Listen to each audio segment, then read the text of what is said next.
Okay, our next speaker is Dr. Jay Gambetta. Jay is Vice President in charge of IBM's overall quantum initiative, and he was named as an IBM Fellow in 2018 for his leadership in advancing superconducting quantum computing and establishing IBM's quantum strategy to bring quantum computing to the world and to make the world quantum safe. Under his leadership, IBM was first to demonstrate a cloud-based quantum computing platform.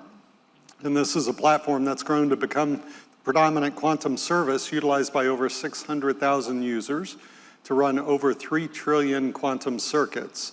These users include over 280 members of the IBM Quantum Network, representing forward-thinking academic, industry, and governmental organizations focused on building a quantum-native ecosystem.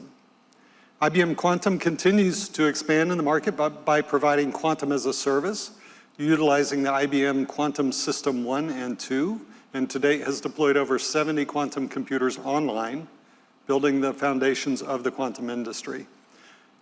In addition, Jay was responsible for the creation and early development of Qiskit, the leading open source quantum computing software development kit, allowing users to build, optimize, and execute quantum circuits on hardware from a multitude of quantum service providers. We're going to watch a short video, and after the video, please welcome Dr. Jay Gambetta to the stage. Thank you.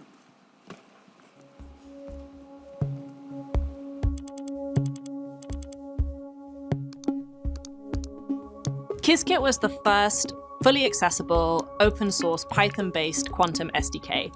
Now it's probably the most popular in the world. Computational workflow must be an iterative and efficient process, and it needs to allow users to operate at the abstraction level that's most suitable to them. Qiskit manages these abstraction levels seamlessly so users don't have to. We can do more with larger circuits. Binding and transpiling are faster. Memory usage is lower. Users are iterating on 100-qubit circuits in seconds or minutes, not hours. The transpiler is much more powerful. It can do much more with classical logic too, which enables much more sophisticated dynamic circuits.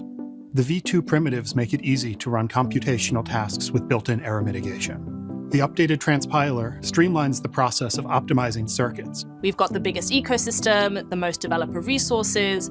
If you're doing quantum, Qiskit is the obvious choice. Qiskit has come of age. This is the software that will take us through the era of quantum utility and beyond.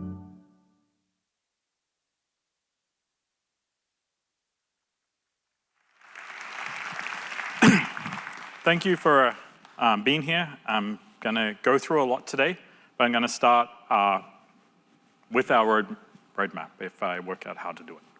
So this is our roadmap. There's 3 things I want you to get across from it. The first is that we've executed everything we've said since we started putting out the roadmap, and we're very proud of that. As well, in 2029, we are confident we're going to get error correction, and that is when we predict we'll be able to deliver an error-corrected quantum computer. The third is, in the middle, we're focusing now not so much on solving scaling problems. How do we build better quantum processors that can execute larger quantum circuits? We call this the utility regime, where we're using quantum processors beyond where we can do brute force simulation of those quantum circuits, and our intent is to get to 5K operations and scale them on until we get to error correction. And I'll say a lot more on that later. So I've often said that for hardware, the way we measure performance is a combination of scale, speed, and quality. On our latest device, we can run 26 circuit layer operations per second, sorry, 26,000, on 156 qubits, and we're pushing 8 by 10 to the negative 4 error rate. To get here, it's been a combination of a lot of innovation and iteration. From the iterations perspective, for the last 4 years, we've been iterating on better and better 2-qubit gates.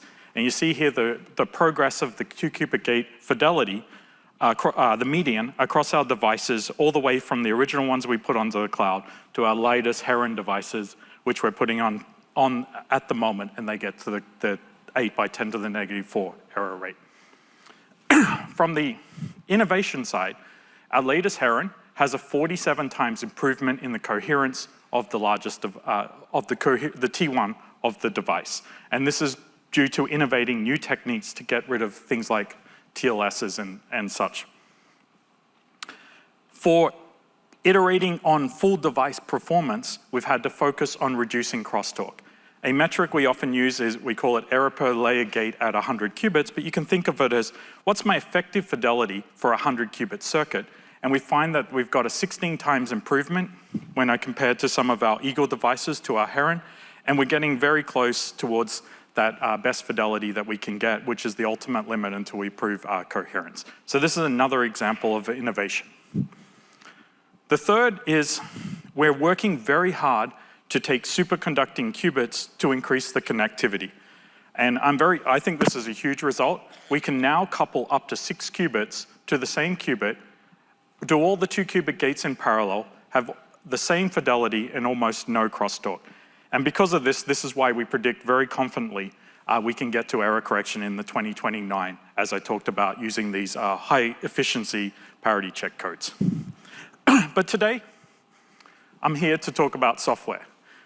We're going to keep building better and better hardware, but none of this really matters unless it's actually useful to use. And so, as an example, if we build a large quantum computer, you could think of it as just a paperweight without performant classical software to go with it. So, Qiskit, as you saw in the video, has been our open source initiative to go towards software. We are very proud of the fact that since 2017, it's grown. By 69% of the developers surveyed, they use Qiskit. Over 75% of the contributors to Qiskit are not IBMers. So it's a true open source project, and it works on various different backends. In May, we said Qiskit is the most performant, but if you're going to say something like that, you've got to go out and actually benchmark it. So we are introducing now what we call bench press, and what we've done is we've again taken an open and transparent approach. We've taken over 1,000 tests, most of them not developed by IBM, compared against every SDK in the market, like Bracket, Cirq, Stack, Ticket, and Qiskit, and what are the results? The first is Qiskit is the most comprehensive. It passes all the tests except the tests that cannot be passed because the desired circuit is not consistent with the backend. It must be skipped. So from this perspective, you can think of one, Qiskit just works. Second, it outperforms every other SDK when you ask how fast does it compile the circuits and what are the circuit lengths that are achieved. You can go online, test it for yourself. The web address is there. But to give an example, the closest competitor is Ticket, and we're 53% less 2 qubit gates and 29 times faster. So, on that,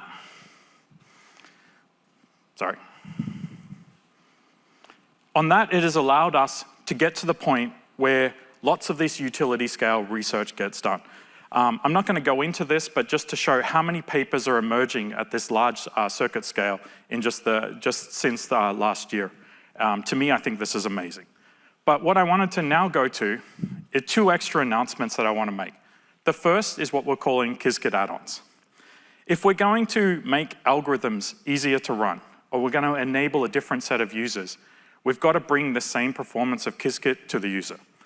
So the first is, when I think of how to write an algorithm, it's often got 4 steps. How do I map it to quantum circuits and operators? How do I optimize it? How do I execute it on hardware? And how do I do any post-processing? And as I said, Qiskit is a base foundation that does all these 4 steps. We have circuit libraries, transpilers, the primitives are what execute, and we have tools that allow you to do the post-processing. So what are add-ons? Essentially, what they are extra bits of code that we can add onto Qiskit in a modular way to allow to simplify the research.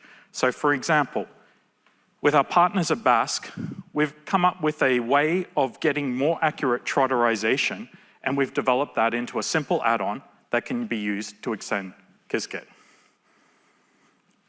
With our partners at Argonne, we've looked at a way where we can run longer circuits by mixing classical and quantum operations together, and then by compiling those circuits, we can get an effective longer circuit. And this is another add-on that we call operator backpropagation. And then third, working with Riken we've looked at this problem that really, I love this problem because it uses, on the example that we used a large supercomputer. It actually does the post-processing that allows you to get more accurate energy estimate by running a quantum circuit and then resampling it on a large supercomputer to get you this answer. And now this is another module that we call SQD. It's basically a sample-based quantum diagonalization. And in this example is another point, is when you get these add-ons, you can go to other clients, and last month, our collaborators at Cleveland Clinic have already shown how they can take this add-on and not look at the same problem that was used on Recon, but actually look at a different problem, speeding up that algorithm research. Okay, so that's the second announcement. The third announcement is what we're calling Qiskit functions. I think this will be as big as when we put the quantum computer on the cloud, and I don't say that easily. When we put the quantum computer on the cloud in 2016, we didn't know what would happen. We put it there, we allowed users to use it, they started exploring. But what we're gonna work towards now is how do you actually start to abstract away in a smart way how to program a quantum computer? And this is what Qiskit functions are. So if you take this sort of framework of mapping, optimizing, executing, and post-processing, what you can imagine is how do we make pre-packaged ways that those algorithms, the innovation by our community members, can be put in a secure way where you can actually use it, you can use their code, and it can work with us, work on our performant quantum computers. So Qiskit functions is the announcement. We're going to have a Qiskit functions catalog. This catalog is going to exist of two functions, and I'll go a bit into them. One function we call circuit functions, and one function we call application functions. The circuit functions are going to consist of four different, one from ourselves, but one from Kedma, one from Q-Control, and one from algorithmic Q. And the application functions are going to, and I'll talk about what they are, they're going to exist from our partners of Qunasys and Q-Control and really start to get to that application. So, as I said in our roadmap, our goal this year is to get to the 5K operations. We want to be able to run 5K. And for me, this is personally pretty important.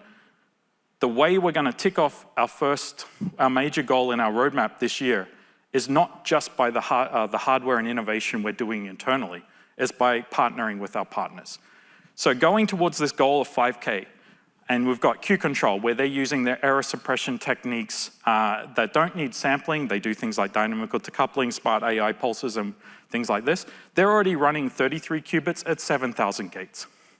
Algorithmic Q are using their error mitigation technique, which is a tensor-based error mitigation technique. And it has a better sampling than the previous other error mitigation techniques. And they're already at, I think up here it was 71 qubits, 2.5 gates. But last night, 2 nights ago, I got sent an email. They've already got it up to 91 qubits and 4,000 gates. And then Kedma, they have an unbiased method. And I think for those that worry about error bars, this is very important. And they're pushing this method, and they're already above 100 qubits, pushing up to 2.3 thousand gates. And so then combined with some of our own internal, where we're using AI-enhanced methods, we're pushing as well forward. But you can see that all of these methods are laying the foundation that we'll be able to achieve 5,000 gates using the current hardware. And to me, that basically is pretty confident that we'll get there by the end of the year. So, what are application functions? If you think of circuit functions as abstracting away the performance management, so you don't need to worry about how the noise on the system happens, you just want to run a quantum circuit and get reliable results back. How do we start to abstract away the quantum circuit? How do we start to deliver to a set of users higher level abstractions that don't require you even knowing about quantum information? And so this is what these first two application functions are dedicated to. So if you want to unlock and open up to a larger set of developers that have expertise to add, like they may be experts in chemistry, experts in this case, optimization, how do you bring those interfaces to them so that they can use it in a simple way? And so the first two application functions that we'll be releasing are Q-controls optimization, where they're already taking their versions of their QAOA algorithm, their performance management, and putting it in a way where you can just input an optimization problem to get your answer. And then Kinesis, they're working on the chemistry problem. They want to look at electronic structure problems, and they want to come and set it up so you can just put in a simple description of the problem, use their methods to calculate things like the ground state, and as we go forward, excited state, and other molecular problems to allow you to get there. So I look at these two application functions as really taking the next step. And so with that, you can find out a lot more. Next week is when we officially release everything. I'll be saying a lot more at IEEE next week. And I hope you really come along with us as we try to make this transition from research, I like what I think of as research for quantum, to research with quantum. So rather than doing the research of how I deal with the noise and do it, how do I actually start using research research with quantum to discover things in what we call this utility regime. And on that, I want to thank you, and thank you very much.